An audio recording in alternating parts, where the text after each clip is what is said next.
চাঁদে অদ্ভুত আওয়াজ, যা গোপন ছিল 4 দশকেরও বেশি সময় ধরে। সময়টা 1969 সাল। চাঁদে অভিযানের আগে অ্যাপোলো 10 মহাকাশযান নিয়ে গ্রহটির প্রদক্ষিণ করেছেন 2 নভোচারী। একটা সময় দুজনে একটা হালকা সুরের মতো আওয়াজ শুনতে পেয়েছেন, কিন্তু এই চাঁদের বুকে তারা শব্দ না করলে আওয়াজ আসবে কোথায় থেকে?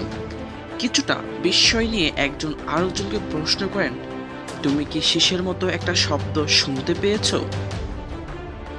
জবাবে অপরজন বলেন, শব্দটা মনে হচ্ছে বাহিরের কোনো জগৎ থেকে এসেছে।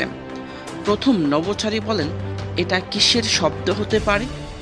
আমি খুব অবাক হচ্ছি। 2008 সালে 2 নভোচারীর এই কথোপকথন প্রকাশ পায়।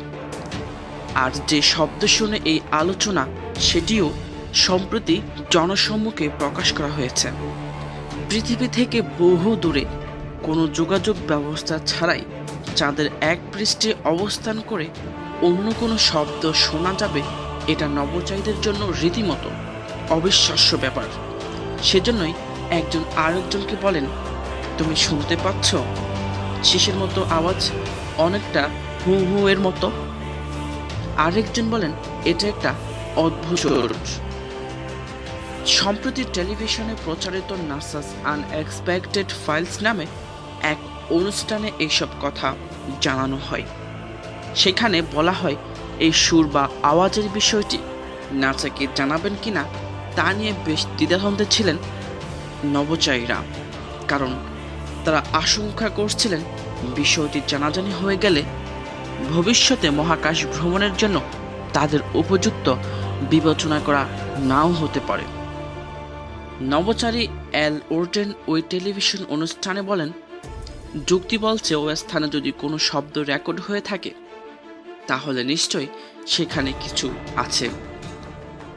তিনি মনে করেন, যেহেতু স্থানে উৎস বা কোনো ব্যাখ্যা নেই, সেই সময় অ্যাপোলো 10 মহাকাশকারীদের কাছে ছিল না, সেজন্য তারা বিষয়টি সম্পর্কে কাউকে কিছু জানাননি। প্রথম চাঁদের বুকে নামা নভোযান অ্যাপোলো 11 পাইলট মাইকেল কলিন্স শব্দটি সম্পর্কে মনে করতে পারেন।